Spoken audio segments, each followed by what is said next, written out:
Well, you have to say it's been a fairly quiet weekend of football and sport.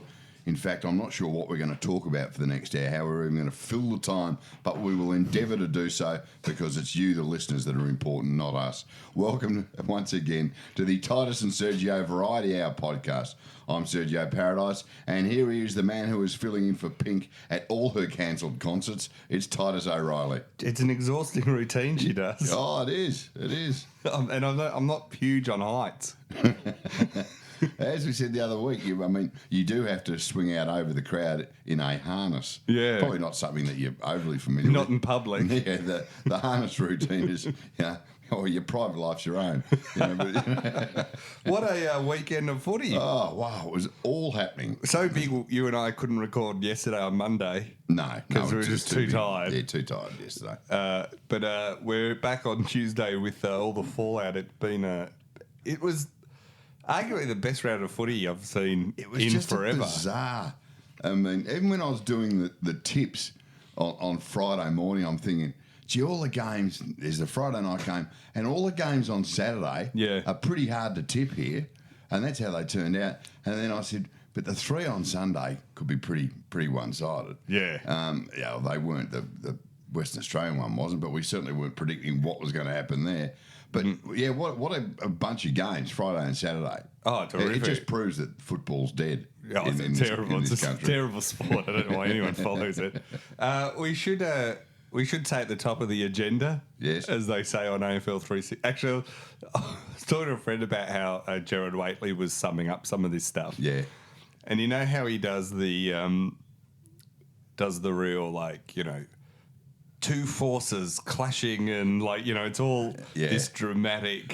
He doesn't mind a clash of the cliches. Yeah, but it's Gerard. Also it sets it up like a Shakespearean, it'll be like, Dickens once wrote that it was the best of times and it was the worst of times. And that kind of works on the ABC, but on SEN, then he opens to the callers and it goes from, oh, mate, who's this Dickens? Who's he played for? Yeah. Don't you think they should sack Bolton? Or the past is a different country. They do things differently there. There you go, the opening line to the go-between from LP Hartley. So we should start, though, with Andrew Gaff. This is kind of... I've had a lot of emails from Eagles fans. Oh, bet you have. Contradicting themselves. No, not like in the single email, but different ones telling me different views, right, which has been quite interesting. So what's the general consensus amongst Eagle fans? I don't know, because I always judge the people that write to you as not the general consensus. It's like talkback callers. Most people don't, unless it's to send in a gag. Yeah. Most people, you either get, when you get serious feedback, you'll occasionally get a nice one that's from someone and it will be about something significant, right? Like in their lives or something. Or you get the no spaces, 4 pages long. All capitals. Like rants. Yeah. And you're just going, oh, this is kind of...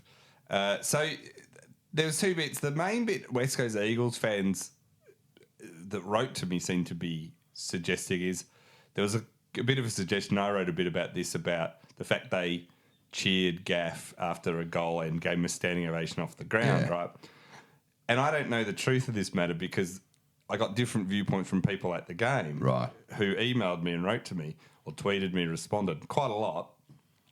Half contend, we didn't know. We just saw the West Coast Eagles getting into him, the Freo Dockers getting into him.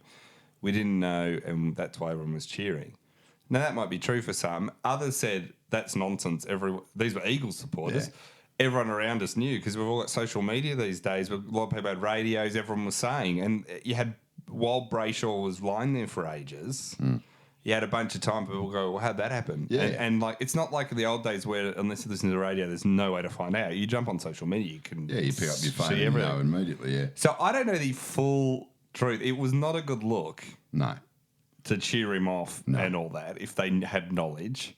And I get that some might not have known. I find it very hard to believe that that word didn't get around. Yeah, I find it hard to believe that the general consensus is that they didn't know what had happened. But not just for the social media, but when you've been to the footy, it's not that hard to work out what's happened. Especially when now, okay, they didn't have to drive out with the stretcher and get him off because he was close to the boundary line. He just sort of jogged over the line himself. Yeah. So it wasn't quite sort of in your face like that. But it's not hard to work out what's happened. And as you say, you pick up your phone and bingo. So a lot of Eagles fans are like, well, this is just a beat up by the media to bag Eagles fans, and I'm like, well, if that's true, I'm happy to be proven the otherwise. And there's been quite a lot of deep dives into the replay wasn't shown on the big screen. Yeah. But to me, I still find it hard. I remember when Tom Bugg clocked Callum Mills. Yeah. I was there that day. Yeah, so I didn't was I. see him do that. I did. It was right in front of me. Yeah, well, I didn't see him, but like within 2 seconds, someone said to me, like, I said, what happened there? And go, Bug just absolutely clocked him. Yeah. And then I went on to Twitter and had the footage in 5 minutes after the incident. Yeah, exactly. So that's where I just find it surprising that, like, the word didn't go round. Well, yeah, the Tom Bugg one last year, as I said, it happened right in front of us. Within, I reckon, 40 seconds, everybody in our row at the MCG was debating how many weeks he was going to get. That's exactly right. And the fans were not cheering Bug. No. The Melbourne fans were like, what a... And now I reckon a lot of Eagles fans, I reckon there would be Eagles fans that didn't see it, didn't know what had gone on, that might have cheered and then later go, this is terrible. So I'm not saying that didn't happen, but I find it bizarre that no one knew. The idea that no one knew. I reckon it was a fair bit of... And the fact that I had about 5 or 6 West Coast Eagles fans write to me because they could see I was getting comments about it going, we all knew. I don't know what these people are talking about. So, and they were Eagles fans. And just because Barlow fixed up Gaff afterwards, it still was, Yeah, it wasn't enough to give a Bug a standing ovation when he's coming off the ground. The thing that was kind of interesting, though, that I got some feedback on is I had quite a few Gaff truthers who were arguing with me that it wasn't an intentional hit to the face, that he was aiming for the shoulder, which I know the coach and Simpson and Nesbitt have been sort of floating a bit. I find that a bit hard to believe looking at the footage. But I got one email where it's like, if you, like, frame one, it was like the Zapruder film, So I was a bit like, this is getting into a bit, I hope West Coast do that at the tribunal tonight.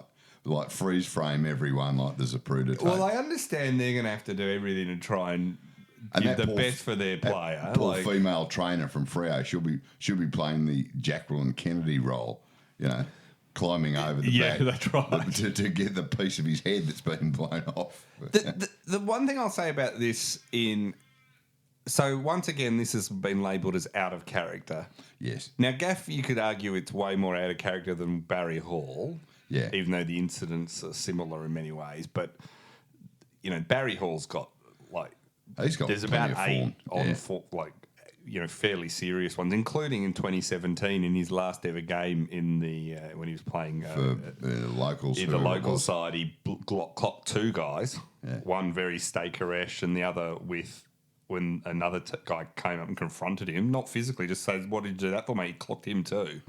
So Barry Oil was very much in character. Gaff seems to, from everyone that says, wasn't the sort of guy that did this sort of stuff and has no history of it. So, for once, the out-of-character stuff might have a bit more kind of... Well, absolutely, especially given that story that came out late yesterday and that just last Thursday he was playing golf with the 2 Brayshaw brothers in Perth. Yeah. So they know each other. But which makes it stranger. I just do love the way the Football Network rushes to... Like, if Gaff had said... No, I just got sick of him, whacked him. They would have all, they just, before they even hear his explanation, they're all instantly telling you what a great guy someone is. Yeah. And you kind of, what point does actions become distant from character now? It's exactly like, if you go back a generation, I remember when Dermot Brereton fixed up Danny Frawley behind the play. And Dermot actually said, I said to him for 2 quarters, Danny, if you keep pulling my jumper from behind, I'm going to hit you. He said he wouldn't stop, so I hit him. It's totally. Didn't intend to break his nose or fracture his eye socket, but I warned him, and he got what he deserved. It was a sort of a different world back then. That stage, true. It is just strange because Gaff is, if you had to put money on what player is going to deck someone next, Gaff wouldn't have been. Gaff wouldn't have been in your calculations. No. So that is odd in a way, but that doesn't necessarily, does that, that has some impact. But the thing I don't the thing I just wanted to mention about one thing is interesting. A few people have said, well, this is because the AFL have been fairly lenient on hits to the punches this year. Yeah. And jumper punches and chest punches. And punches to the face where they have had lighter sentences, right? Yeah. So Michael Christian, who's having just a nightmare of a first season, like this whole thing's been a debacle. Just jump in there. I ran into Michael Christian last Tuesday night. Yeah. And we were having a bit of a chat. Like physically ran into him? You lined him up saw him across the way? Had a bit of a chat, but it didn't last long, the chat, because his phone kept ringing every 30 seconds from radio stations wanting to justify his latest round of decisions. Yeah. And, I said to him, whatever you do at the end of the footy season, he said, I ain't taking my phone. He said, I'm going away for 2 weeks, I'm not taking my phone. Yeah. And all of a sudden this weekend breaks out. Yeah. So I'll probably run into him again tonight and see how he's going. Well, the thing I think about this is he came out and defended this. He said that a lot of there wasn't enough deterrence around punching people, and therefore it's a bit. And there is some argument to this because they came down a lot harder on it after Paul Gallen's punches at the State of Origin a few years ago in the NRL, and have only had one since 2015. Yeah, when we have had quite a spate. Now the thing is, he said. This is his justification. I think we've been very strong with punching this year. There's been a number of punches that have not necessarily had significant impact, but that we've fined for misconduct far more than we have in previous years. So I'm a little bemused, to be honest, about these comments. We take punching very, very seriously. I think to charge and suspend players, there needs to be more than a negligible amount of impact. And I think what you'll find is that a lot of the impact from previous years have not been charged, so I dispute that. Now, my thing here with him is a twofold. One, just because it's been completely soft and terrible in the past is not, like, you don't get a huge pat on the back because a system used to be awful and you're slightly better. But the thing here is with punches to the head, so forget punches to the stomach, chest, arms, right? Punches to the head, we've learned repeatedly that it doesn't have to be a hard punch. If it connects in the right way, you can kill a bloke. Yeah. Like, we've learnt this, like, numerous times off the footy field mainly, thankfully, but we've learnt that this is where I find, like, so Gaff waxed Brayshaw. Yeah. Gaff's punch didn't look like the hardest punch you've ever seen on the field. Geez, you must have connected, though, with the damage you did. Yeah. But you get on the right angle, and these guys are as fit as anything and as strong as anything. You know, like, I thought Bugs looked more brutal, but on where it seemed to connect, Mills just was mildly concussed, which is bad. Badly hurt, but Bugs, Gaffs, all of these, they all have the potential to kill a bloke or do serious damage, like we've seen with Brayshaw. So to me, why is there? I think you can sort of say as a league, you know what, hitting someone in the head, regardless of how hard. Like, if you swing and only lightly clock them, that's still bad luck to you. It's the fact you tried to. Like, I agree with that totally because Gaffs could have.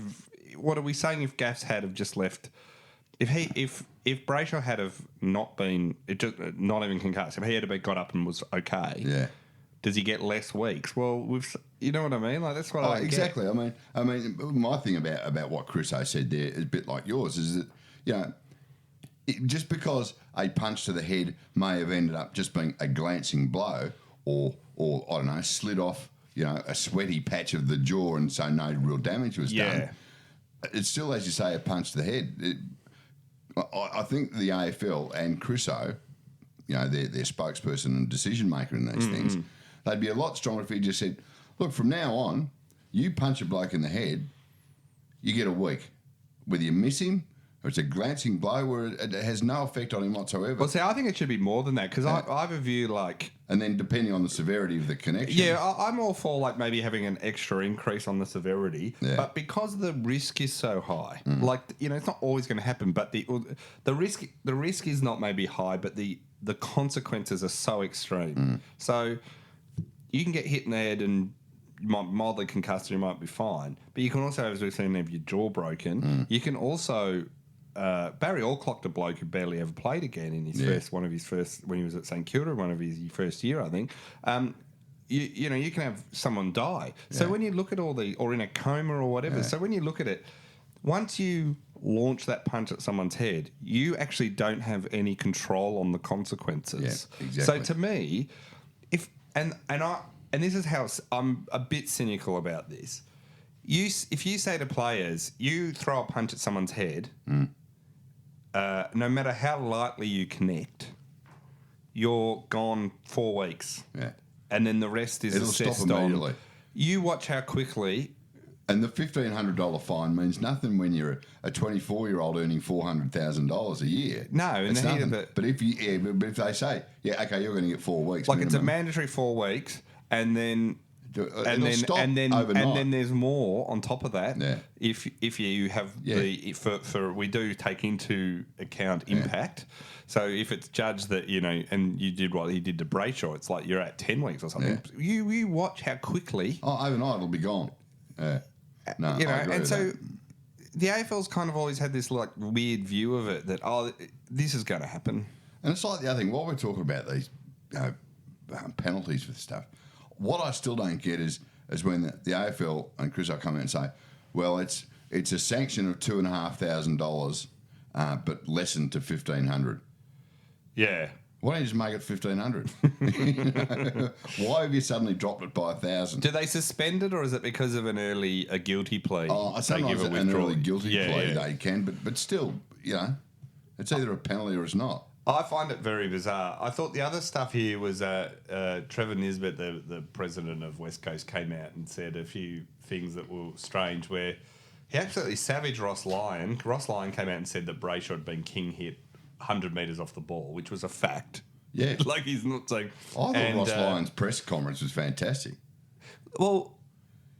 He can be pretty dull sometimes, Ross Lyon. Yeah. But he came off the long run, and fair enough. Well, I thought when you look at all that, like what he said, I thought was accurate and fair. And when you consider, I would not, if the reverse had happened like it did to the Eagles when Barry Hall, the Barry Hall incident against Staker, I wouldn't have a problem if West Coast Eagles came off the long run, because I think hitting someone like that with a coward's punch and with the resulting impact. Yeah. You get what you deserve. You can't turn around and go, well, this is really unfortunate. Well, bad luck. They didn't do it. What's also interesting is Nisbet, and I don't think Nisbet has covered himself in glory No, I don't either. in this at all. He said in 2015 that any amateur player who engaged in thuggery should be deregistered after an incident in the Perth amateur ranks where a player had his jaw broken. Yeah. So this is exactly the same case. He now says... This is probably different circumstances because we have a process in place in the AFL to deal with it. Now, what does that mean? Well, there's a process in every level of That's football right. Like, what's that meant to mean? In fact, often some of the lower leagues have harsher penalties than the AFL ever has. I know the VAFA always have. And there was one this week in one of the Melbourne leagues where a guy got 2 weeks for swearing at umpires. I mean, imagine if you did that in the AFL. Like, no one would be playing next week. Not nowadays. So... for him to sort of come out and say, you try and take the emotion out of the situation. I don't know how you can take the emotion out of it. And this is the bit where Nisbet's sort of arguing that Gaff didn't do this on purpose, which I find... I mean, you can't sort of say, Gaff didn't seem to launch a big counter argument that it was an accident I at any haven't point. heard Gaff once say, I was aiming for his stomach and I missed and hit his jaw. Yeah, and the footage does not look like someone aiming for his chest. No, not at all. Not at all. Yeah, he swung deliberately. I mean, the slight unfortunate thing for the footage is there's no real close-up of it. It's not like the Barry Hall and Staker one where it was so clear. It was full frame. The camera is 150 metres away, but you can still clearly see, Gaff's fist go bang straight into his. How long do you reckon he'll get? So if you look at Butt got 6, didn't he? Yeah, he got 6. Cameron got 5, which I thought was low for Cameron. Let's but play anyway. Gaff Lotto here with the tribune. So Hall got 7, but it was a long time ago. Yeah, and you'd think that. I reckon he'll get 6, but I reckon he should get 8. I reckon 8 would really send a message. Yeah, I think he'll probably get. I think he's probably going to get 7. Yeah, just because of the bug case. Yeah, or push him up because And of they do prefer the odd numbers to the evens, the AFL, when it comes to these sort of things. Look, I think, like I said before, if he had an instant 4 weeks and then because of the stuff it was another 4 or another 5 or something, that would stop people doing it. Either way, I think it's, how's he going to come back? I mean, I don't see how Gaff is going to come back and really play this year, even if, he might Even come if back they end up having to play... I mean, the worst thing... His mind's I not think going to that's be on probably footy. why you're right. He'll get 7 because if he gets 6... there is the mathematical possibility he could be back in for the grand final if they make it. But also, you look at the bug one. If the current system goes off, once you just establish it was intentional and all that sort of stuff, and then because they do take into account the resulting consequences, like the consequences of this are way beyond the consequences of what Bug did to Mills. Which my point is, well, that's just luck. Bug was so lucky. Yeah. Very lucky. Yeah. And in some ways you'd say, well, Gaff was less lucky. It's like, you're lucky you don't kill a bloke, This is where I think the AFL has to step in and I think you're probably right. 7, maybe 8. General Alcazar wrote in, should I feel bad that I judged that Frankston thug after seeing that footage without first finding out if the act was out of character? This is the thing too, no one, if this happened just in public, no one rushes to people's defence and say, he's just a really nice guy. It was out of character, for him to king hit a stranger in the street, It's a bit like the Bomber Thompson stuff when he was found to be allegedly dealing ice and various other things. And the reaction was not, well, it's alleged, let's see what happens. It was like, oh, this is just poor Bomber. Like, he's really feeling really fat. And look, I can understand compassion to an extent, but this was from the tabloids and the papers and the media outlets that would never in a second say anything nice about an ice dealer if he didn't play football. Exactly. They would have all thrown him under the bus and gone. And as you've pointed out on occasion too, that who has bikies living in their house? Once you get one, they just come in. Steve Gavorko wrote in, is Andrew Gaff guaranteed a spot on the Channel 7 commentary team now? I'm not sure if he's guaranteed, but it's a good start. It's a good start. I mean, he could be a special comments man during the finals. He probably needs Did you see Basil, our mate Basil Zampilis, he copped a bit of flack too over his interview with Adam Simpson last night. I thought his problem with that interview was he was just a bit... I thought he had some points he could have made that were more direct about some of Nisbet's comments, saying you on one hand are saying full responsibility, but the other you're attacking Freo, and isn't that a bit, I don't know, linking it to the other stuff, which is one, they've even come out and apologised about that guy who stopped Nick Nat from being filmed. Yeah. The Eagles came out and apologised about that. So I don't think you can link the two and say they're arrogant when it was one bloke, not the whole club doing it, and they've told the guy not to do it again. And it was drawing a reasonably long bow, I thought, Basil, trying to link it back to, the Cousins era. Well, that's the other thing. The implication was there, and this is where I think Basil made a mistake. He was trying to sort of make a big note for himself, Basil here, and he is from Perth. He lives in Perth. Yeah. But Basil's sort of trying to suggest that the West Coast have been like a lawless organisation for years, and this is just further proof. And I don't think that's been the case under Simpson, and I don't think you can link the Gaff incident to other incidents. No. I think it is a one-off. That is the strange thing about it. It doesn't lessen the impact and the consequences Gaff's going to have to pay, but it's not like they've had 30 blokes. I mean, Melbourne's had more blokes punch blokes in the last 2 years than West Coast. I also look at it and think, and GWS has with Cameron and Toby Green and stuff. So they're not the worst club in terms of on-field violence by a country mile. I also think this about Eagles fans. I can understand why they're a bit annoyed because it does feel like a pile-on to them in one way. And I think in the past, I think a lot of this is a justified pile-on about this incident. The problem is the Eagles fans, I know from chatting to a lot of them, is they get sick of still being linked to the Cousins era. Yeah.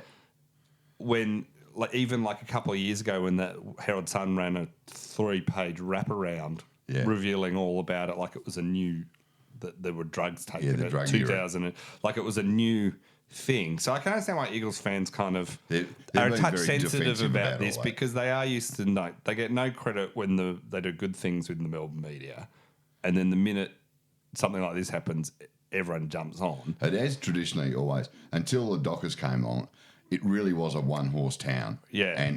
And I know that Eagles players would strut around the streets and the nightclubs of Perth. They were like, gangsters from the 1920s. They just ruled the roost and they owned the joint. Yeah. And so there's always been a bit of that. So I can see why some Eagles fans are feeling a bit sensitive. I would say, though, that any team that did this would cup a fair You're just bit going of heat. to have to take your medicine sometimes, you know. And that's what Eagles supporters are going to have to do. And Gaff, I think of anyone who understands that's the case is Andrew Gaff. He knows he's going to get... Well, he's been in credit. He didn't look like a guy that this was an accident. He looked like he was a guy who realised he'd majorly stuffed up. Yeah. And, I mean, I do give him some credit for at least appearing incredibly remorseful. I didn't get a sense that this is he's not in the Barry Hall category. No. There are always degrees of these things. How's this going to affect... What do you reckon? Because if he wants out of Perth, he's obviously played his last game for West Coast ever, if he wants out of Perth.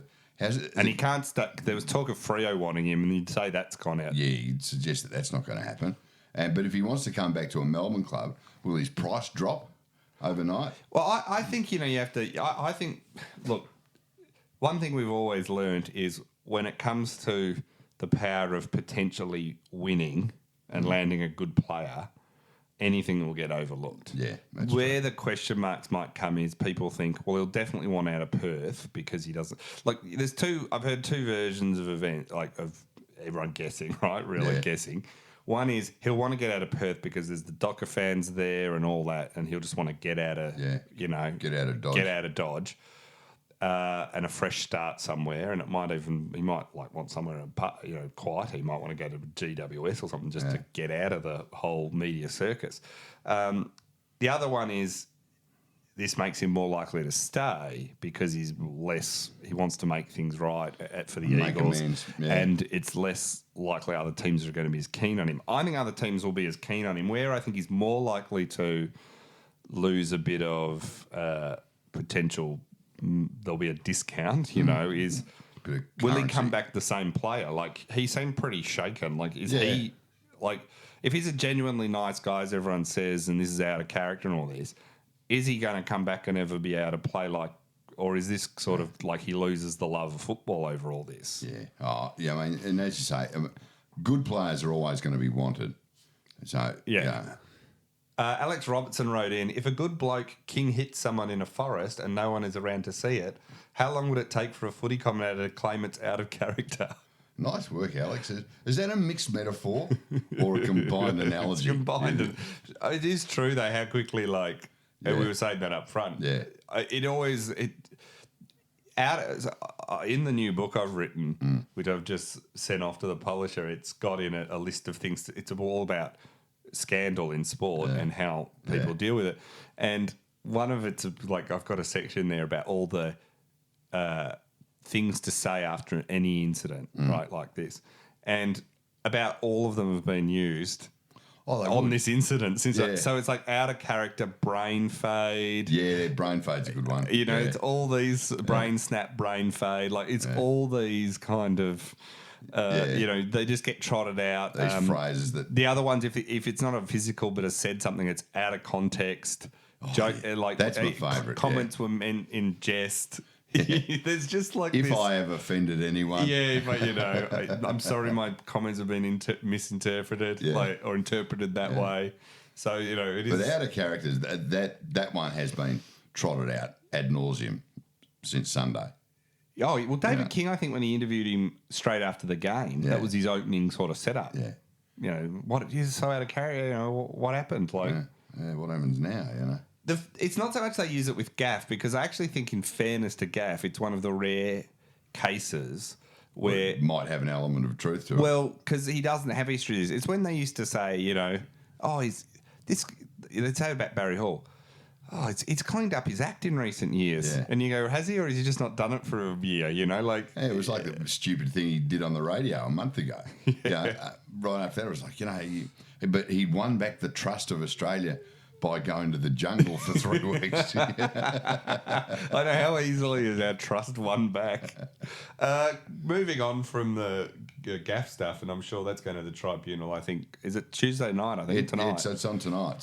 So goal review technology, something that you have railed against. Travelling beautifully, isn't it? I think for the entire time you and I have been doing it, 3 years now, I think we've been doing this podcast in various forms, and you've railed against this from the very start, and it amazingly has not improved at all. Yeah, that's the thing. The showdown was another cracking game after the one earlier in the year was terrific. Well, I only watched the last quarter of this game, and you couldn't turn it off. It was absolutely hammer and tongs. The showdown, I've said this till I'm blue in the face, how that is not always just in prime time, Friday or Saturday night. I don't care that they're two Adelaide teams. I would watch that game any day of the week. It was fantastic. It's buried on Foxtel. I know it's live in Adelaide on live free-to-air, rather. Just go to a mate's place or go to the pub. pub. Yeah. I love that. His go to a pub is the let them eat cake comment. But I just can't believe it's, for the rest of Australia, it's on pay TV only, and it's in twilight hours, when this should be one of the... Should have been one of your Friday night marquee games. Yeah, every year. At least one of them, you know, if not both, you know. So I thought it was great. But it was interesting about the Crows, Josh Jenkins' goal. Now you were watching it. What did you think at the time? Not now. We've I thought it hit the post, yeah, and then he thought it hit the post. So it's not like people out of nowhere think. Now the problem is the technology is so terrible. Well, that's right. See, I watched even the replays they showed at the time on Saturday night. I didn't think it hit the post, but I thought it went on the wrong side of the post. So I've had a few people say that to me too, which is either we're all and I'm thinking, need to get our eyes checked. Look, I know my eyes aren't what they used to be, but... Now, Ken Hinkley, in fairness, said he didn't think that was the reason they lost, that he said that he thought the Crows played better overall and deserved the win, which was very classy of him and nice to say. And I don't know if it cost the Power there, a goal. But the fact it's so significant and you're going to have this system and then not use it properly or it doesn't deliver you what it's meant to do, to me, it drives me mad. Now, it looks like the Blair Witch Project, most of their stuff. It does. This is actually so I've been railing against it for years. Not the fact that they have this goal review technology, but because it is so pissy. I mean, it's like they've got a couple of old Polaroid cameras gaffer taped to the fence, when it's really... I've got a mate who what he does for a living, he's one of these nerdy blokes. He designs lighting systems for concerts, right? And he has this theory that the mirror ball is one of the great inventions of the 20th century. He said because it refracts light in hundreds of different directions. And he said so simply. His whole thing about this, he said, it is not hard to do. He said if you work out the correct angles to shoot this thing, he said from 4 angles, you would need 4 small cameras. Yeah. You work it out at precisely the right angles. He said it would be 99% infallible. He said, but instead they've got like a couple of GoPros, gaffer tape to a point post. Well, I think they rely on Channel 7? They don't want to pay. It's the AFL. It's a lot of the Channel 7 stuff, and then they're down the ground cameras, which a lot of the clubs have their own as well. But even there, they can be too far away. If they just looked at it properly and threw a few bucks at it, it could be fixed. It could be fixed. Do you think they could get a mirror ball, like you suggest, and put that on top of each of the goalposts? Or I think Marvel Stadium is going to lower one down from Fred the Roof or whatever he's calling himself this week. I just find what was interesting is Hinkley thought they'd come out and admit there was an error. Yeah. But they actually didn't. They said that... Oh, no. That's the other thing. They'd assessed everything and they thought that the reviewer was right to confirm the goal umpire's decision of a goal, right? Yeah. Fine. What I found interesting, though, is it said, after reviewing all... This is the AFL statement. After reviewing all relevant angles for 23 seconds... Yeah. Now, I know they're under pressure to do the reviews fairly quickly... 23 seconds. That's 23 nearly long seconds. enough for an ad that Channel 7 have missed out on.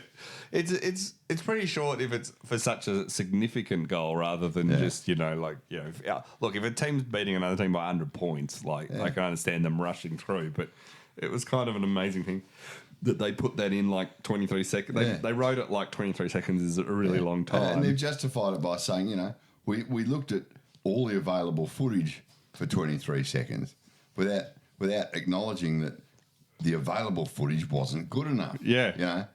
Proper footage, look at it for, 45 seconds. Yeah. 90 seconds. If it has to be, it has to be. Maybe I mean, it's 2018. It would be very simple for the Channel 7 commentators to go, listen, you're going to have a real good close look at this. We'll go to a break and we'll be back in a sec. So they go to a break. There's your 2 ads there. I know, you never need any convincing for Channel 7 to add some more ads. To cut to an ad break. They're not going to complain. They could do that. If they had the right technology, they could do that and they could make money from it. Yeah. And even at this stage, they have, I don't know what the sponsor logo is on it behind when they show the goalposts, but there's definitely a sponsor logo. It's like in the NRL. The problem is the system. The KFC bunker. Yeah. The problem is this. You would argue that the system worked the way it's meant to work, right? In that the goal umpire called it a goal. Yeah. They reviewed it. There wasn't conclusive evidence to overturn it, so it was called a goal. Yeah. Now, I don't mind that being the rule, saying that. But the problem is the footage is so bad that you can't tell. No. Now, where that gets interesting is a bunch of Crows fans are saying, and I had a few complain about going, it didn't touch the post. And I'm like, the guy that kicked it said he thought it touched the post. How do you know? you know no better than me. And that statement of yours proves the inconclusiveness of the whole But then argument. when the guy kicked the goal said, I think it hit the post, you kind of go, well, he probably knew, you kind of know when you're playing a bit better than when a player drags his grandmother into the argument. But it was an interesting round because this is sometimes, quite often actually, things happen in football and sport and life that are beyond satire, in that if you wrote it, and if you wrote it as satire in advance, people would say, well, that could never happen. Yeah, it's too much. It's too convenient. One of my favourite examples of that is there's that great bit in the games, the John Clark, Ross Stevenson written document, the best faux documentary comedy that Australia's ever made. Of really. the build up to the Olympics, and there's a bit where they realise that the 100 metres is not 100 metres long, the track, and hence 10 years later, at the Stall Gift, they got the measurements wrong and the track was too long. So the same thing, satire becomes reality. Exactly. Now, what was amazing this weekend is, of all the time you had, I went Friday night to Geelong Richmond, cracker of a game, really fun, and then Saturday was just the best day of footy I think I can remember for such a long time, in that I watched every single game. Yeah, and was it the 5 games in total was it 15 points? Yeah, across the 5 games. What was the other one? There was North and Brisbane. There was Richmond beat Geelong by 3 points. Essendon and Hawthorn played a cracker, with Hawthorn winning by 4. North just won by 3 points over the Lions, where Cam Rayner actually missed a late shot that could have got it came right down. Both of those games had over 100 plus points kicked in them, each team. Yeah. So it was cracking actual footy. The showdown was an absolute classic with 3 points. Went right down to the wire, and we've talked about the thing. The SCG, it was that Tom McCartan goal where he was lying on the ground to win by 2 points over Collingwood. Yeah. And how's that? And then you had the Bulldog Saint one, which wasn't a good one, but it was kind of at least interesting in that the Saints were way ahead. St Kilda just gave up a quarter time. Yeah, it was kind of amazing. But look, you're always going to have 1 or 2 bad games because there's terrible teams around. But the actual day of footy was amazing. At the exact same time, this is the bit you can't make up. This is the bit you can't make up. At the exact same time, the 3 blokes that are in charge of deciding, recommending the rules to the new committee, about rule changes, and led by Stephen Hocking. Game adjustments. Yeah, led by Stephen Hocking. I think Podsiadly's on it, and then another guy. Podsiadly. Hasn't he fallen on his feet? I know. Anyway, they're all looking at it. They're all, instead of being at the Hawthorn-Essendon game, which is just one of the great games. It's always a good game. Great game, huge crowd at the MCG, traditional time slot, or just started a little bit earlier, but afternoon time slot, and a cracker of a game. And I watched the whole thing, and it was just brilliant. They're over in Coburg watching two bottom four VFL sides. Who are they playing? Werribee. Yeah. And Coburg's the bottom by a lot, and then Werribee are bottom four too. Play each other with these new 6-6-6 rule and the extended goal square, watching that. And it just made an absolute mockery of this whole, we're going to fix something, we're going to be, we're going to save footy. And since they started saying that at the start of the year, as I said, footy corrects itself. And the last month or 6 weeks, or even probably since round 5 almost. Yeah. There's been cracking games every week. And footy doesn't fix it. But you know what they're like? They've got it in their mind that they have to make some real changes, so they're going to barrel ahead with them. But also, there was one of the great photos. There was the three of them standing there in their puffer jackets with their clipboards at Coburg, while at the same time, as you say, 4 classic matches going on all around them. Yeah. But no, we're here to test the 6-6-6. Yeah. Setup. And the bigger goals. The number of the beast. And the other thing that was... So it's kind of... The other thing is that I think it was the Werribee coach said, and I read several other people who were there wrote about it, they said the rule changes had minimal impact. Yeah. Minimal. They all said, and one of the coaches said, I reckon from watching it that you'd bother. Yeah. Right? So that's the other thing. It's not that they made the game massively better or massively worse. Just what's the point, right? Meanwhile... They interviewed Steve Hockigan, some of the AFL said, we were very pleased and he thought it really was interesting. And we're going to go look at the data. And you're like, yeah, of course you are. Well, see, but what we don't want is for the Werribee coach to come out and say this, because it will make them more determined to do it. To either do this or if these didn't have any effect, maybe we need something more extreme. Yeah. And bring in zones. Well, we had the first 5 games of the round this week was decided by a goal or less. That's the first time that's happened in the VFL AFL since 1897. Right. So, you're having... Now, but if it was just this week, but the thing is you've got a couple of things happening. It's this week, but we've had great games over the last couple of months since everyone got on their panic stations about this. And then we've also got, arguably in my memory, the best run home to the finals in recent times. We still don't know. We still don't know. And you've got, look at, Hawthorn have shot up into, Melbourne in the top 4, but could still potentially miss finals. Yeah. You've got Adelaide still alive. It is... So many times over the years, by this stage, by sort of around 2021, you go, the top 2 or 3, they're locked in place. Yeah, and the top 8. The real interest is maybe whether, somebody can sneak in from 9th to 8th. That's right. That's the only thing. As you say, Melbourne sitting in the top 4 now with a great percentage, but could conceivably drop out of the 8 altogether. Yeah, they lose their next 3, which is Swans, Swans, Eagles over in Perth, and GWS. You're suddenly looking at that and go, it's not a sure thing. No, exactly. They haven't beaten anyone in the 8 yet, in the current 8. So you look at that, it's kind of all interesting. So I thought it was absolutely amazing that they're still talking about this. I think I talked about this the other day, but here's my thing that just drives me mad about this stuff is... We're being painted. The AFL are going ahead with this. Meanwhile, we're having the fans don't want it. Now, when you say, I think this is completely stupid, they say, and I've read a bunch of media types, a few media people jump in and say this too. Well, there's always the no to everything component in the fans. Yeah. And I'm like, how insulting. It's not that we're no to everything.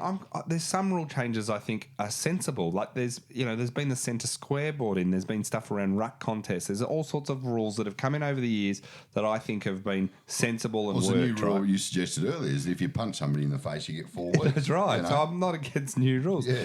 My problem is... Let's even say all these rules that they're looking at, so they seem to have narrowed it to the 6-6-6 and the goal square. The big goal square, yeah. Let's say that's what they're going to argue for. My problem is this. It's not that we're saying no to everything. It's that why would we have faith that they are going to implement these and they be any good because the Or implement implementation them well, or implement them well, because you look at it and why and also on the list of priorities of things the game needs, why is this number one? Because I look at it and go, the ruck nomination rule has been a joke. The 30 seconds on the clock where it's 30 seconds unless you don't act enough like you're going to kick a goal. Like, it's just we didn't want the 30-second clock on the scoreboard in the first place. It's one of the dumbest things I've ever seen. The sliding rule's terrible. Yeah, the protected zone. The protected zone defies mark. physics. Like if you're, if you happen to be standing right next to the bloke, and you can't, it's a 50-metre you penalty. can't click your fingers and appear in another time and dimension. Like you're given a penalty. We've got all these rules, and then like look at the we had the substitute rule come in to fix everything, and now it's gone. Like, why would we have confidence that they're going to? So it's not we're no to everything. It's just we've lived life. Why are these journos and what they've done before? Suddenly all got all the confidence in the world in the AFL. Why would you have the confidence in the world? There is a fair few in the media, and we can't name them. I'd name them if I could. I'm only not naming them because I can't remember. Yeah, well, there's a fair few becoming sort of apologists for the AFL too in a lot of ways. Well, but they also like to always offer a slightly counter view. So if the fans and everyone is so obviously going, this is stupid, why are you doing it? They have to write a hot take column, you've got to go, well, let's write the opposite of what everyone else is saying. So there's a lot of that. But that's my problem with it is, and, I think the AFL should be like, it's like a doctor. First rules do no harm. So unless it's absolutely going to be, it's essential and it's absolutely going to do something, why would you bring it in? I think that would be better to let this run another year next year without major rule changes in terms of get rid of a few of the rules would be my first thing. Like lighten the burden on, lighten the burden on the. Well, I heard Kevin Bartlett say last week that, and he's anti a lot of these rule changes, but he said it. Similar to what you're saying, it's not that you're anti any rule change. He said, I remember, and this is obviously before most of our time, but he said, I remember back in the 60s, there was a lot of people very upset at the fact that the umpire were introducing an out on the full rule. He said, because at that time, it was quite common if a back pocket player or a half-back flanker was in trouble, he just booted over the fence to get out of strife. Yeah. And he said there are a lot of people against that, but he said, so sensible rule changes are for the good of the game. Yeah. So well, I'm for them too. There's some I'm not even the 666 rule doesn't even worry me too much. It doesn't bother me in the slightest. The 666 to me, that's not I've got doubts about how much it will do, but it's fine. I'm not going. That's not a hill I'm going to die on. No. The goal square one, I think, it makes sense in a way, but it's kind of like part of the game is you've got to be able to deal with that defensive setup and all that. But so that's my problem with this whole thing is I feel like they've decided then that none of the evidence of the game's being played at the moment is backing up their position, but they'll do it anyway now because they'll do it anyway. It's too embarrassing a back down for them. It's a backflip that they won't be prepared to do. And I know that they're now thinking of pulling the ruck one, the rock nomination, and adjusting the interpretation of I know they are thinking about that because they now know that if they just add to the rule book and not take some away, that people will be But that's where I just find it's pretty legitimate questions the fans are asking. Absolutely. And as I say, I agree. The 666, I can't see that having a hell of an effect either way. I'm not big on this extending the goal square thing. I don't really like it either. And the main reason I don't want them to extend the goal square is that I think it will take away an element of risk from the full back. Now, we all know it's a great look when a fullback, he tries to fire a short pass and he doesn't time it right, and an opposition player floats across and takes a mark 20 metres out from goal and then kicks one back over his head. Yeah. If you take...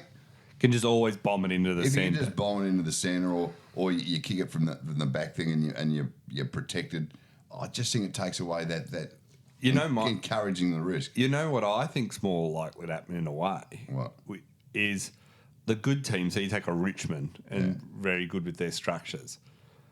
So you now say can bang it to the middle of the ground, the big fat part of the ground. Yeah. I just think Richmond and good teams will set up still better and lock you in, and it'll turn it over, and then they'll come back into the 50, and the 50 will be emptier. Will be empty. Because and they'll score faster. So I think it could actually result in the reverse of what they're actually talking about. I actually think the best teams will lock it in more.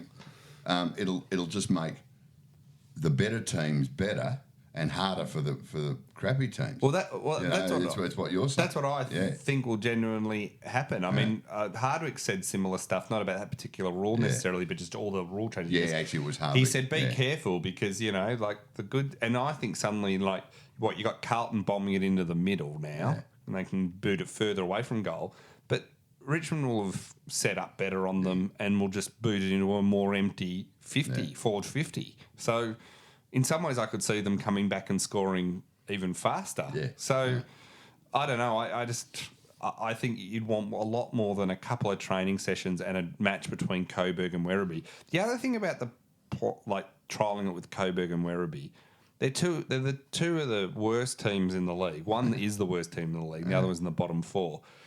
Their skills are nothing like AFL players. No. They're so if they were, they'd be playing in the AFL. That's right. So it's not even the best teams in the VFL. So you look at it and go, how much is that going to really inform us? And as you say, a lot of the VFL teams are aligned with AFL teams, so they're chock-a-block. They've got up to a dozen AFL listed players playing each week. But at Coburg, Werribee don't. Well, they're the only ones that are willing to do it, though, because everyone else has. There's not a lot of people really jumping out of their socks to want these rules to even come in. What was amazing, though, it was such a great round of footy, though. Sunday was terrible, but with the Gaff stuff, at least, it felt like it was just footy dominating the news again, and it was really interesting to just see how that sort of gave. You didn't care about that there were 3 bad games on the Sunday when the rest was so good. And when one of them was Melbourne, and I've got to say, I was really didn't enjoy the fact that so many people were coming to me, and you would have copped it as well, that when we're 80 points in front, they're going, Melbourne going to win today. And being Melbourne supporters, we go, it's not over yet. What I liked about that one, there was a bunch of stuff I read online, stuff of Melbourne supporters going, we should have really gone on and beaten them by 200 points. Yeah. And I'm like, I still thought there was every chance we could lose. Let's not. Our expectations have changed, haven't they, at Melbourne? Well, I don't know why they have, because we still haven't beaten a single side that's in the top 8. We've got to beat. And we haven't beaten Geelong, and they're 9th. We've lost to them twice. So when you look at it, there's not a lot there. Alex Bridge wrote in, if the game's in great shape, as Friday night and Saturday night proved, but no administrators are around to see it, do the rules still get changed? Yes, Alex, yes, they do. There's a lot of our listeners do, and we enjoy it too, that if no one was around to see it, they enjoy the philosophical questions. Dieter wrote in, is the 18-metre goal square really a goal rectangle? Well, even the current one is a rectangle. Even the current one is not a square. That's right. Because it's 7 metres across the goals and by 10. Do you think we're thinking about this the wrong way? The shape is what we should be changing. The gold diamond, the gold triangle. Yeah. The gold hexagon. The golden triangle. Makes a lot more sense. The golden triangle at each end of the ground. Another sponsorship opportunity? What about this is my main argument about. We didn't mention this in the Gaff thing, but they're talking about red cards again. Yeah. My problem against red cards and yellow cards or whatever is the AFL. Yeah. Their implementation. Before you know it, first there'll be a red card and there'll be a yellow card, but then suddenly there'll be a blue card. And there'll be a purple card. There'll be a green card for Mason Cox. So there'll be all these cards, and then suddenly they'll offer sponsorship. So you'll be watching the footy, and they'll go after the Gaff incident. Oh, he's been shown a Carlton draft red. You know what I mean? Every card will have a sponsor. It'll be ridiculous. And can you imagine the theatre when Razor Ray pulls out a red card, waving it in someone's face theatrically? Well, at the North Melbourne breakfast last year, I was part of a debate about should they introduce red cards. Yeah. And my closing argument was, would you trust Razor Ray with the power to send off one of your players in a grand final? Yeah. And we won the debate. I'll rest my case. There's nothing more you need to Yeah. argue about that. AFLW, so they're just to add to the AFL having it, they are having a absolute... Their run of the last 2-3 weeks has been the most... I'm not going to say it... Look, the game's in great shape. We got money and all that, so I'm not saying... But they're just ability to inflict, wounds on themselves. If self-inflicted wounds. Gillen's form over the last few weeks, he should be playing for Coburg or Werribee. Oh, it's amazing. He'd have been dropped. Well, he had the one where he ago. said... the one we talked about before when, for the Collingwood-Richmond one, was on Foxtel, he said... Go to the pub, which was the let them eat cake, which was just a terrible response. Like, so I'm not saying it's the, not trying to blow it out of proportion, but just for something where he could have said, look, I understand that, but the reality is it used to not be that every game was on free to air, and now with pay TV, we have the ability to not only financially strengthen the clubs, but also all 8 games get shown all 9 games get shown every single week, right? Which didn't used to happen. So I kind of get that, and he might have been also able to say, and look, we do think we got some of this fixture wrong this year, which they all know in there that they did. So. So if they'd done that, he said that, everyone would go, oh yeah, fair enough. Like, well, I'm not need to be happy, but but to say go to the pub, like, or a mate's place who's got Foxtel. Well, what about a big component of footy fans don't have mates? Yeah. We know that. And secondly, it's not practical for everyone to go to the pub. No. Imagine if everyone went to the pub. The pub's, it'd be fun, but nobody go to the game. But some people have kids and work and other stuff that they got to do, so it's not possible for everyone.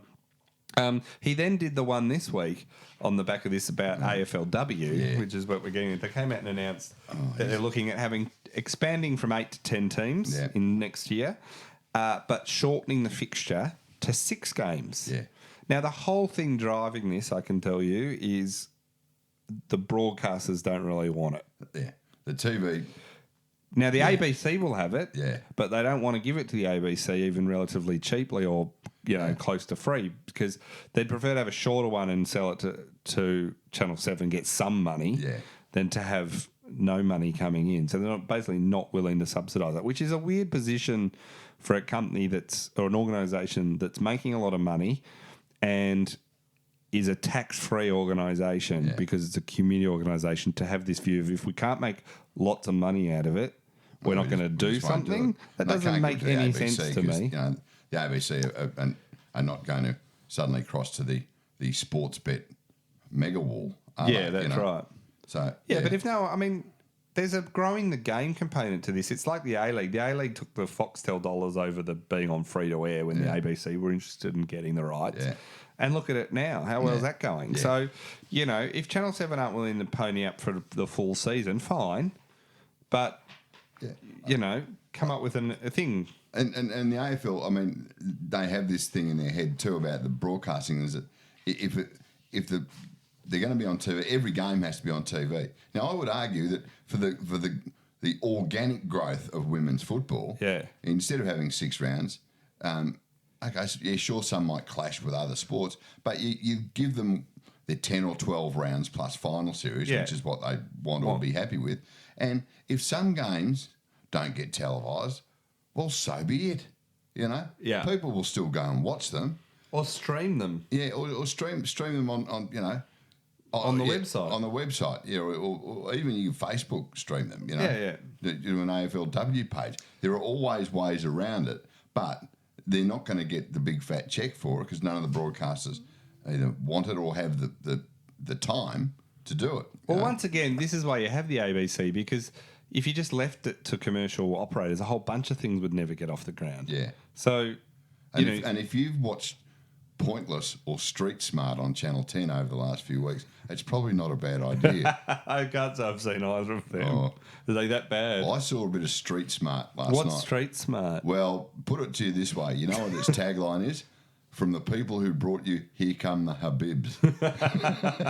Only it's less funny and it looks like a Year 5 video project. Right. And Pointless is that game show. Pointless is a game show that has beautifully named. Put it that way.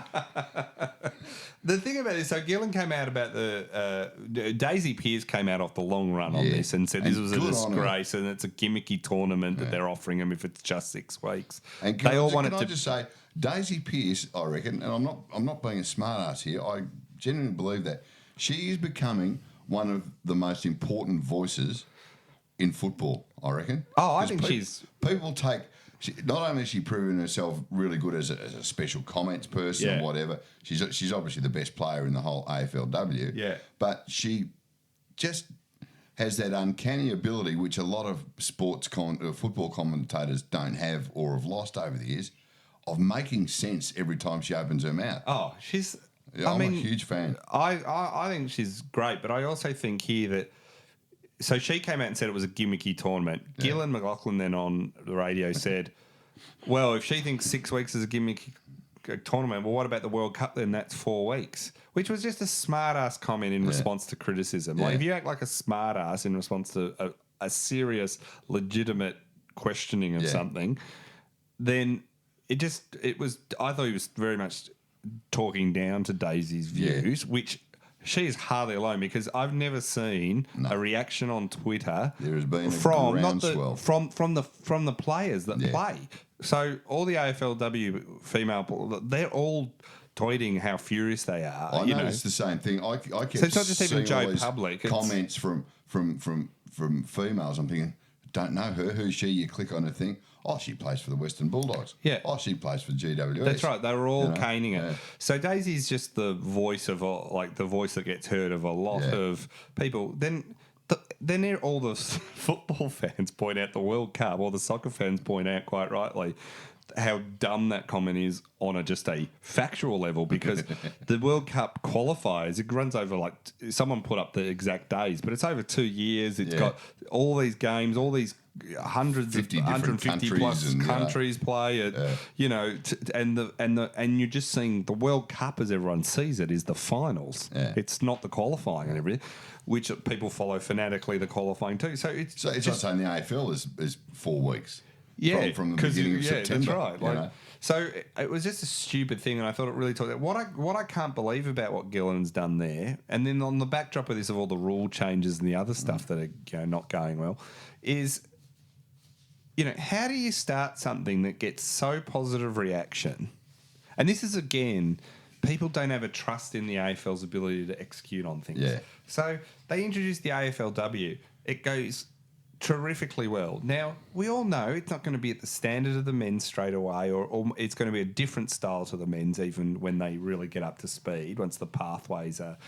It's not going to make the money or have the ratings at quite the same level, but it did very well in that first year. Yeah. Now, it then gets launched in the second year. One, I think, was against the Commonwealth Games, so the ratings at the start were terrible before coming back up. Yeah.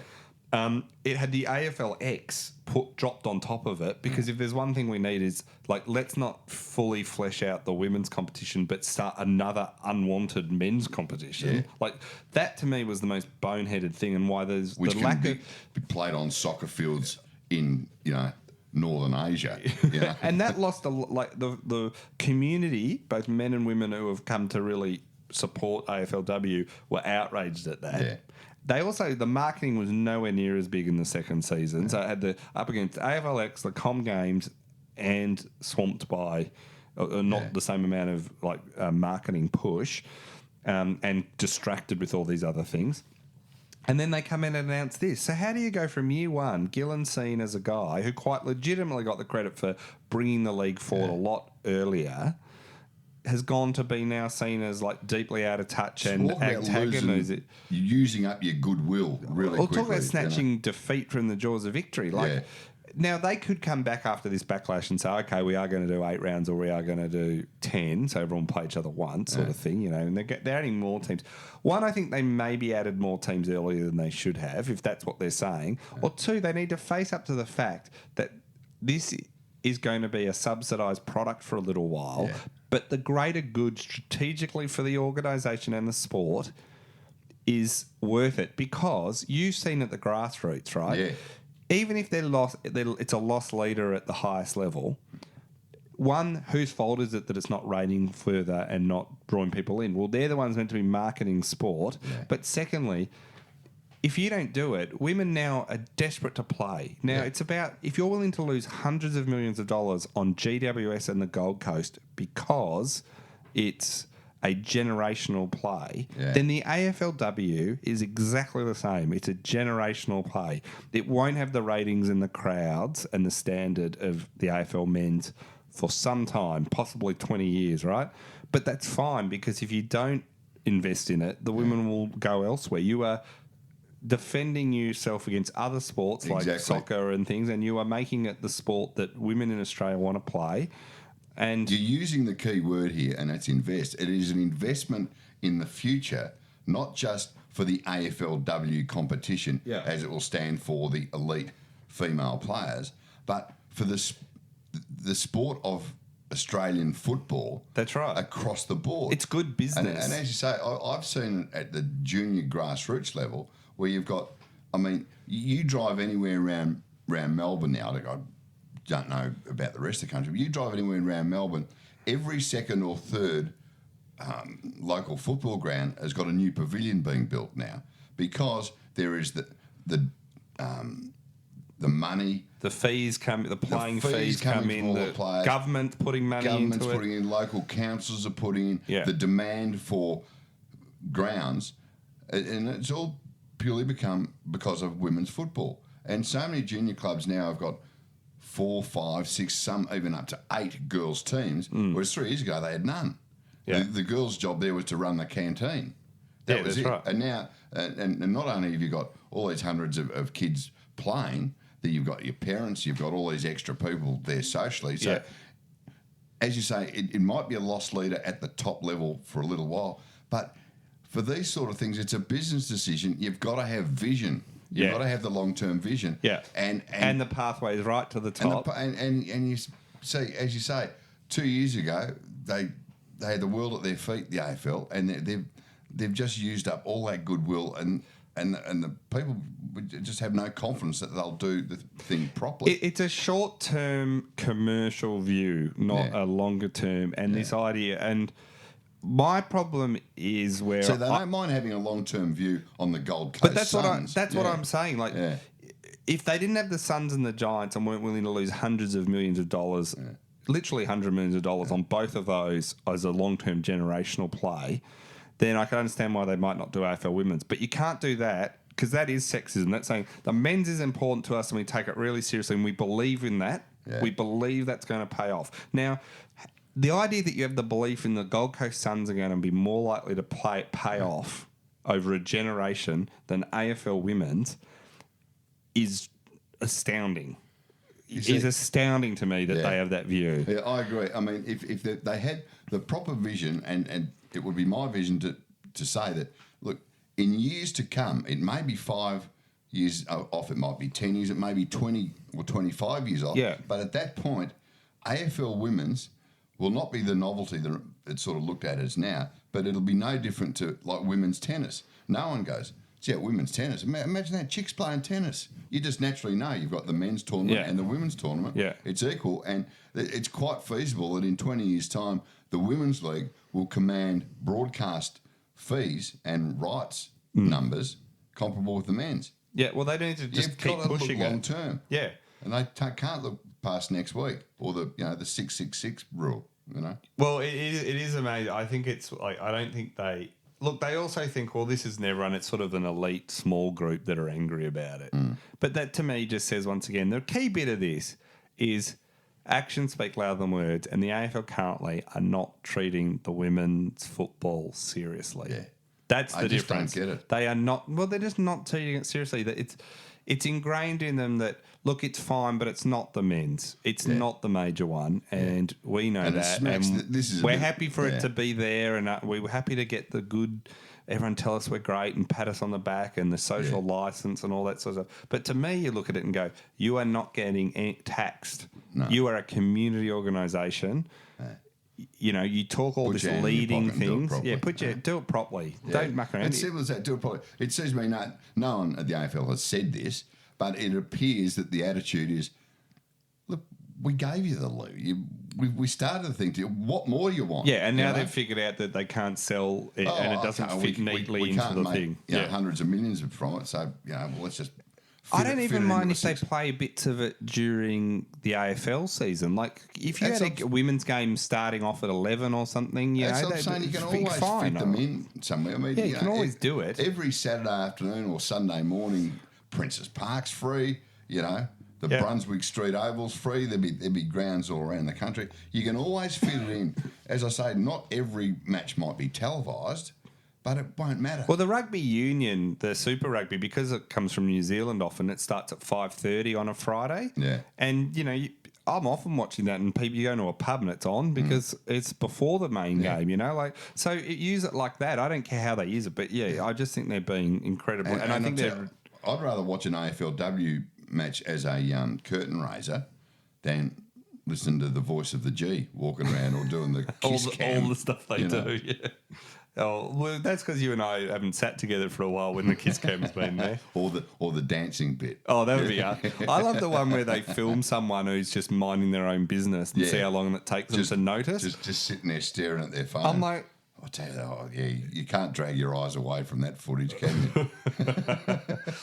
Talking of the Gold Coast Suns, Tom Lynch last week announced he's leaving in an incredibly boring Dracula wrote in, if the Suns sought political asylum in Melbourne to avoid playing Richmond on the coast on Sunday. I also think with Tom Lynch, messy. When he told the, it's been reported that when he told them, they went, well, we're stripping the co-captaincy off you immediately. Now, I mean, fine, whatever. He's not playing again, so there's no real need to do that. What's more, Stephen May's possibly not staying. We don't know yet, so it's not like it's in safe hands now. I can't blame him for leaving. Like, they really attacked him for a while, but this guy's been there a long time. He's been there since they started. Yeah, and clubs have to, on a basic level, like when Tom Scully left Melbourne, I never begrudged him that. Yeah.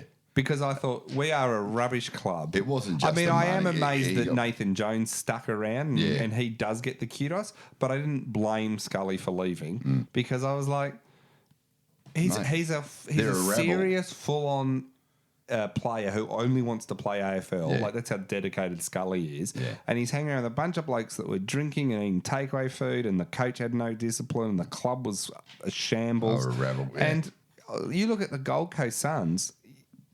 It's hard to argue that they're anything but that, at the moment. They're as bad as Melbourne were at their worst from what I saw at the weekend. And now you've got this like, you call it a rumour going around that player managers are telling all their kids, you don't want to go to the Gold Coast, Well, why would you want to go to the Gold Coast? I mean, it's not... That to me isn't even a surprising call. That's kind of like... making the argument of why you would want to go there. Yeah. Now, the only thing I would say in a positive sense is things can turn around relatively quickly if they're smart and they run it well. The Lions have sort of started to do that. Yeah. You kind of look at it and go, you'd go to the Lions. Yeah. And of course you go to the Lions, and they say it can turn around. Like Gold Coast are obviously they'll probably get a priority pick this year. They're going to get picks probably 2 and 3. They'll get 3. Yeah, they look like they might have 3 in the top 5 or top 10. Well, if they get 3 out of the top 10, that's something you can start rebuilding your team around pretty quickly. And they've still got some good players there. It's not like they're not like Carlton say that have 3 good players and that's it. They do. Gold Coast can be turned around with some good draft picks. It is amazing though the way that's going. There's rumours Lynch could go to Hawthorn. Wouldn't it be great to see them get some luck and get out of these dark ages? They've also talked of them going to Collingwood. Now he'd fit in there because he's currently injured. Yeah. And there's talk of him ending up at Richmond. So it'd be good to see them get some luck finally. Yeah. It'd be amazing if he goes... Free agency has been incredibly helpful for the big clubs. Yeah. The teams that are currently going well to stay a bit longer, to eke out, like Hawthorn did, to probably eke out an extra year or 2. It's been good for Sydney, Well, they actually got banned for a while, remember? Yeah. That year. So, that would have been interesting if they weren't banned that year. Talking of Carlton, one of the craziest things I have ever seen is This is when you know a club is just not respected in the slightest. GWS had a bunch of injuries on the weekend against Carlton.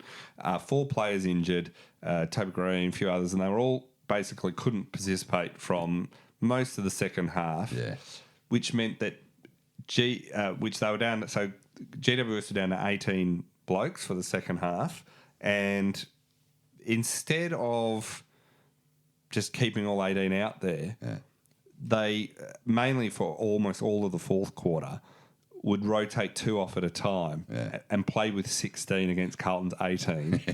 And in that last quarter alone, GWS kicked 7 goals, Carlton kicked 1. So Carlton's 18 against 16 blokes who were rotating off. And so 18 footballers of supposed AFL standard against couldn't 16. beat 16. Well, it's not that they couldn't beat them. They scored 1 goal. Yeah.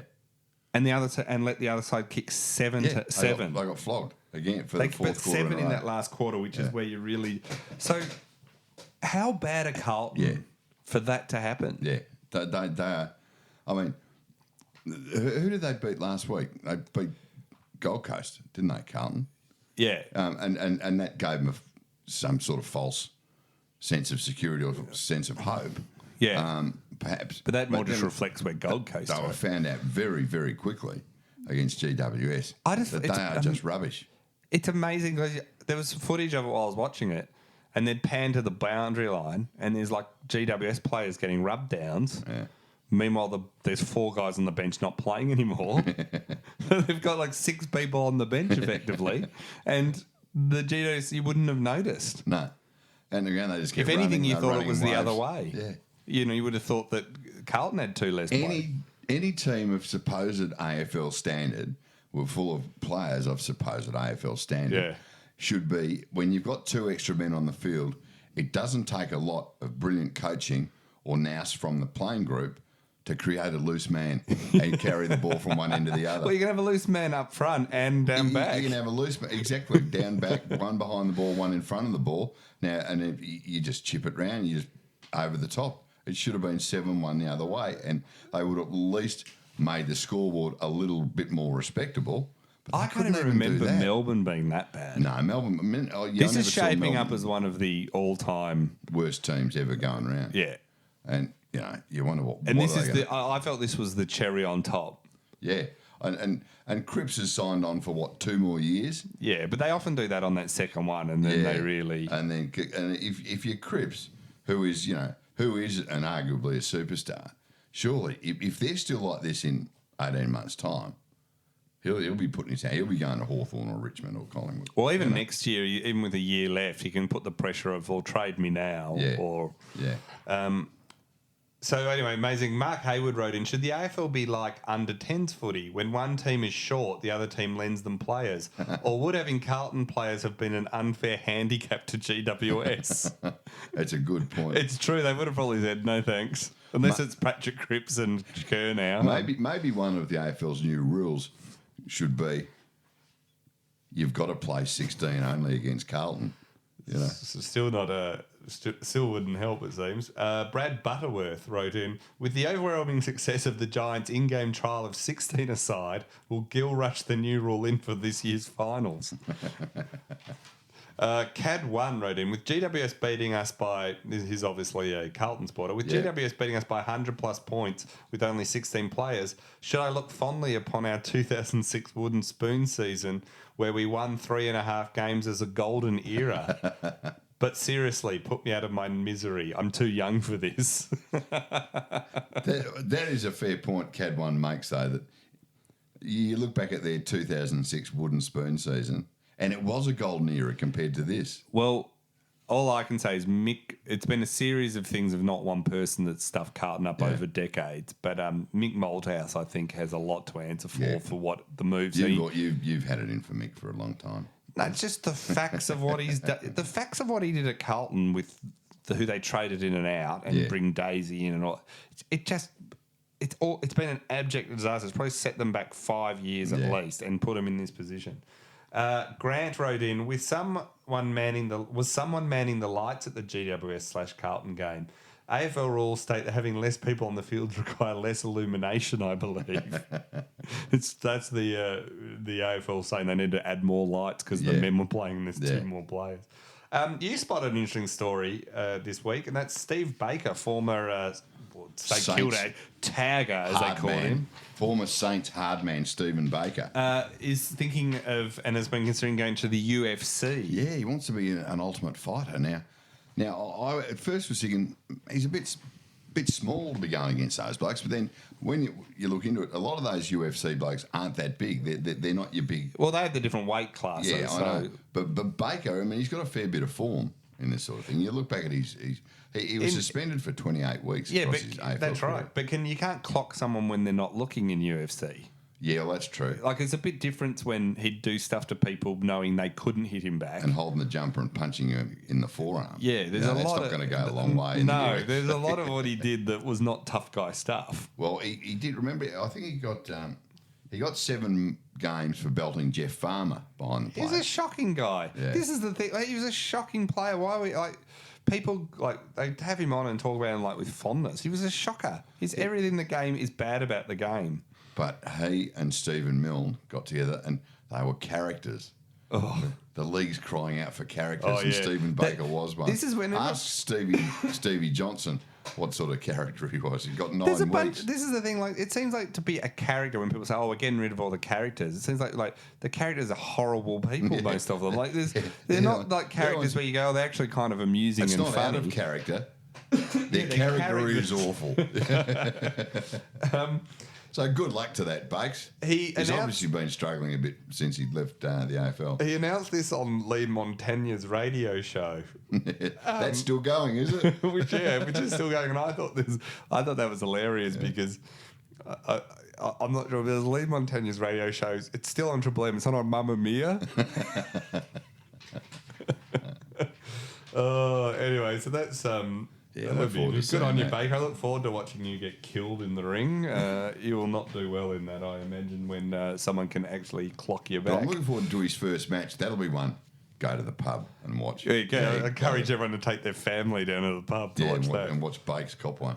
Listener's question. Only Cyril can do that, wrote in. Have you ever had the weird sensation where for a brief moment you feel like you might be watching the same game as Cameron Ling? Nah, me neither. I love that. Just a long run up to whack Cameron Ling. Yeah, it was. Long run up and then. Sometimes you do because Cameron Ling's stating the such bleeding obvious. Yeah, but that question reminds me very much. Remember that scene in Dumb and Dumber where Jeff Daniels picks up the snowball and throws it into the girl's face from about 6 inches away as hard as he can. That's what he's doing. He's done there to Lingy. It is amazing that Cameron Ling still has a job. Yeah, I mean, again, he's a terrific bloke, and everybody knows that. But broadcasting's not his thing. Broadcasting's not his thing. He was a red-headed It's like tagger. sobriety is not our thing. Yeah. Andrew Burns said, "Is the only way to stop a bad man with a single-use plastic bag a good man with a single-use plastic bag?" How are you travelling with the ban on plastic bags? Oh, I reckon the last 3 times I've gone to the supermarket, as soon as I've parked the car, I've gone, Jesus, I forgot the plastic bags again. But then, you think about it, you walk in and you go, well, they're only 15 cents. I'll buy 2 more while I'm here. Yeah. It adds 30 cents to the shopping list. Yeah, it's not it's just not the end of the world, No. And if I was smarter like most people, you would actually put a few maybe in the back seat of your car or the glove box. Boot. Yeah, or in the boot. So I just say to the butler, don't forget to take a plastic bag when I send him off shopping. Yeah, when he it's pretty easy. Yeah, and he puts They're in the east wing. Back of the car. The Range Rover has plastic bags in it, but the Porsche doesn't. No. I can't remember if the Ferrari does.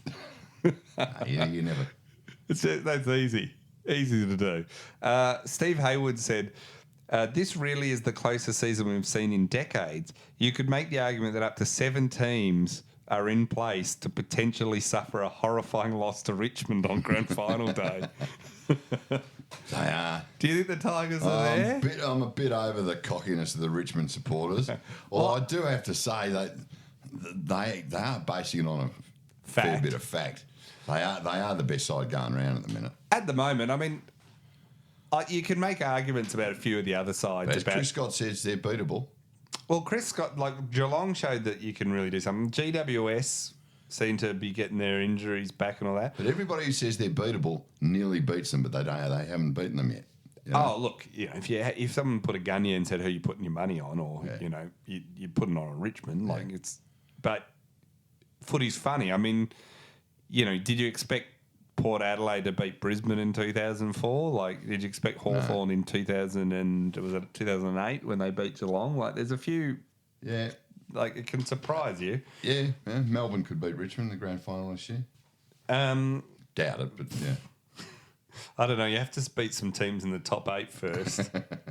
So if they get in, so we'll see. Mick wrote in, I'm off to Singapore next week. Well, good on you, Mick. Yeah. Can Sergio give me the best beers in a bucket spot in Singapore? Sentosa Island. Go to Sentosa. If you've got kids with you, take them to Universal Studios. Yeah. Leave them there and head down, catch there's like a chairlift that goes from Universal Studios, takes you all the way to Sentosa Beach, where there is about 6 or 8 on the sand beer bars. Do you have to drop the kids? Or is that just something you like to do? Well, is it a far way away from where you've dropped the kids? Oh, it's only a couple 100 metres. Oh, right. Yeah, okay. It's not that far. Right. But it's part of the park, is it? Yeah. Oh, right. You're not just randomly dropping the kids somewhere else. The Universal is on Sentosa Island. Right. You catch the chairlift to the beach there, and it is wall-to-wall beach bars, and I tell you what, they all compete fairly heavily for the tourist dollar, so you can get a very good bargain on your Coronas in a bucket. You know what I'm impressed by? This is I just dropped this question in at the last minute, so you genuinely haven't had the time to Google it or anything. Yeah. This is just genuine the knowledge that exists in your head. Oh, I've only been to Singapore once, but once I discovered this range of beach bars in Sentosa Island, it's hard to come home. Let me tell you. Sean wrote in. I'll just ask the question we all want answered. How many weeks should Channel 7 get for umpire cam? I was at the game, so I didn't get to see umpire cam. I didn't see much of umpire cam. I think they've done it before, haven't they? Yeah, just sticking a GoPro on an umpire. I mean, I'd still rather they put them behind the goals. Yeah, let's focus on getting the goal review right first. Michael Barbaro wrote, what's a female daddy longlegs called? Sharon. You've got me on that one, Michael. I've no idea. A female daddy long leg. You would suspect there would be a scientific name for that, but it's got beyond me covered. us. Yeah, I wouldn't have the faintest idea. You stumped us. Well done. Who do you want to give a T-shirt to there? I don't know. Maybe Mark Haywood. AFL be like under 10s footy. Oh yeah, no. When one team short, the other team lends them players. Well done, Mark. And long one today, hour and a half, but we had a lot to get through. Really? Is that right? Yeah. Wow. We'll call it a bonus. Yeah. Well, good luck to Andrew Brayshaw with, drinking through a straw for the next month. Yeah. And once again, we'll be very interested to see what happens to Andrew Gaff tonight at the Tribunal. I recommend Illusion Shakers. Illusion Shakers. Yeah, or maybe McDonald's thick shakes. Oh, there you go. They're a bit thick at first when they first come out of the machine. Oh, no, we'll see you later on.